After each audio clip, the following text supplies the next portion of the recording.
तो hello friends, स्वागत है आपका आपके अपने यूट्यूब चैनल पीके एजुकेशन पर। तो जैसा कि आप अपने थंबनेल देख ही रहे हैं कि आज हम लोग बात करने वाले हैं यांत्रिकी के अंदर कार्य एवं शक्ति के मोस्ट इंपॉर्टेंट क्वेश्चन के बारे में, जो एग्जाम के तहत बहुत ही महत्वपूर्ण है। तो वीडियो को शुरू करने से पहले आपको बता दें कि यदि आप हमारे चैनल में नए हैं तो चैनल को सब्सक्राइब कीजिए एंड ब्लैक आइकन पर प्रेस कीजिए ताकि हमारे वीडियो का नोटिफिकेशन आपको जल्द से जल्द मिल जाएगा।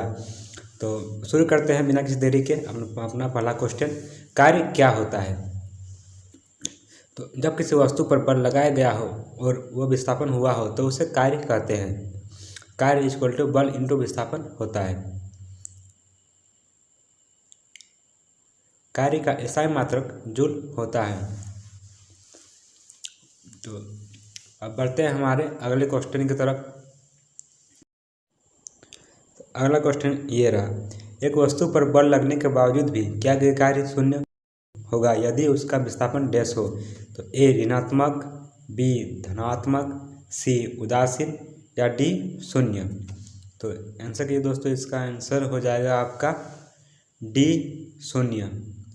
तो डी इसका राइट आंसर हो जाएगा दोस्तों। अब बढ़ते हैं हमारे अगले क्वेश्चन की तरफ। कार्य करने की क्षमता क्या कहलाती है? ए शक्ति, बी दाब, सी ऊर्जा, डी बल। तो कार्य करने की जो क्षमता है ये आपका ऊर्जा कहलाती है, यानी कि सी इसका राइट आंसर हो जाएगा दोस्तों। और इसका एसआई मात्रक जूल होता है।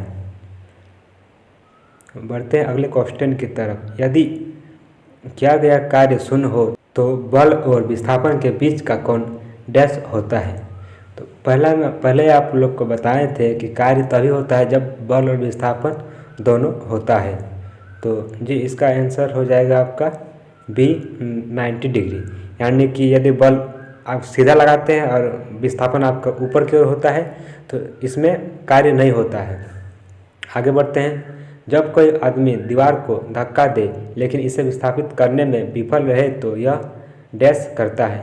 ए सकारात्मक कार्य, बी नकारात्मक कार्य, सी अधिकतम सकारात्मक कार्य या डी बिल्कुल कोई कार्य नहीं। तो दोस्तों इसका राइट आंसर हो जाएगा आपका डी नंबर, बिल्कुल कोई कार्य नहीं। क्योंकि कार्य तभी होता है जब बल और विस्थापन दोनों होता है, लेकिन यहाँ पर तो विस्थापन नहीं हो रहा है इसलिए कार्य यहाँ पर नहीं होता है।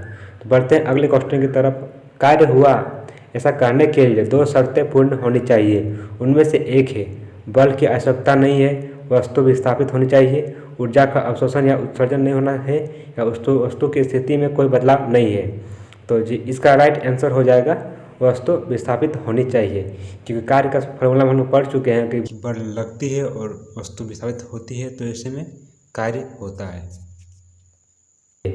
अब बढ़ते हैं अगले क्वेश्चन की तरफ। यदि बल और विस्थापन के बीच का कोण डैश है तो किया गया कार्य ऋणात्मक होता है। ए 45 डिग्री, बी 0 डिग्री, सी 90 डिग्री, डी 180 डिग्री। तो जी इसका राइट आंसर हो जाएगा दोस्तों डी 180 डिग्री। तो जब भी 180 डिग्री का कोण बनेगा उसमें हमेशा कार्य ऋणात्मक होता है, याद रखिएगा दोस्तों। अब बढ़ते हैं हमारे अगले क्वेश्चन की तरफ। 20 किग्रा की वस्तु को जमीन से 1 मीटर ऊपर उठाए रखने में किया गया कार्य है। ए 0 जूल, बी 20 जूल, सी 200 जूल, डी इनमें से कोई नहीं। तो इसका राइट आंसर हो जाएगा दोस्तों ए 0 जूल, क्योंकि यहाँ पर विस्थापन नहीं हुआ, सिर्फ उठा के रखा हुआ है, लेकिन इसलिए यहाँ पर कोई कार्य नहीं होता है। अब आगे बढ़ते हैं हमारे नेक्स्ट क्वेश्चन की तरफ। 10 किलो के एक पिंड को 30 मीटर की ऊंचाई पर ले जाकर फिर उसी स्थान पर लाया जाता है जहां से वो चला था, वो तो कार्य होगा। ए 2940 जूल, बी 300 जूल, सी 980 जूल या डी 0 जूल।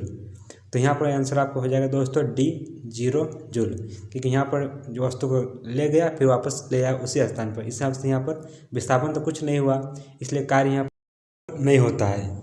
अब बढ़ते हैं अगले क्वेश्चन की तरफ। तो शक्ति क्या होता है? कार्य करने की दर या ऊर्जा स्थानांतरण की दर को शक्ति कहते हैं। शक्ति इक्वल टू होता है कार्य बटा समय। शक्ति का एसआई मात्रक वाट होता है।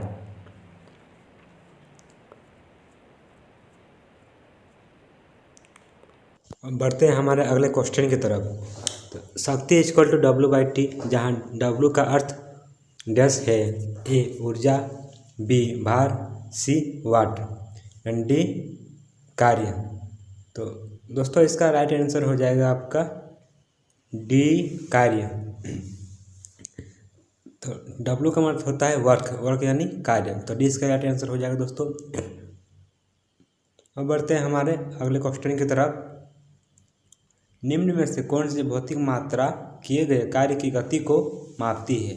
ए बल, बी वेग, सी ऊर्जा, डी शक्ति। तो इसका राइट आंसर हो जाएगा डी शक्ति। कार्य की गति को शक्ति मापती है। अब आगे बढ़ते हैं दोस्तों हमारे नेक्स्ट क्वेश्चन की तरफ। उस भौतिक मात्रा का नाम बताएं जो बल और वेग के गुणनफल के बराबर है। तो ए कार्य, बी ऊर्जा, सी शक्ति, डी त्वरण। तो इसका राइट आंसर हो जाएगा दोस्तों सी शक्ति। तो सी इसका राइट आंसर हो जाएगा दोस्तों। अब आगे बढ़ते हैं हमारे अगले क्वेश्चन की तरफ।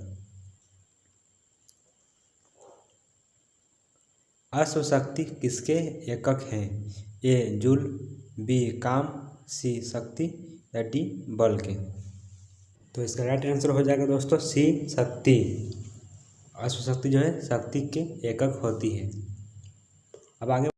अब बढ़ते हैं हमारे अगले क्वेश्चन की तरफ। शक्ति कहलाती है ए कार्य करने की दर, बी कार्य करने की क्षमता, या सी दिशा परिवर्तन की दर, या डी गति परिवर्तन की दर। तो इसका राइट आंसर हो जाएगा दोस्तों ए कार्य करने की दर। कार्य करने की दर को ही शक्ति कहा जाता है।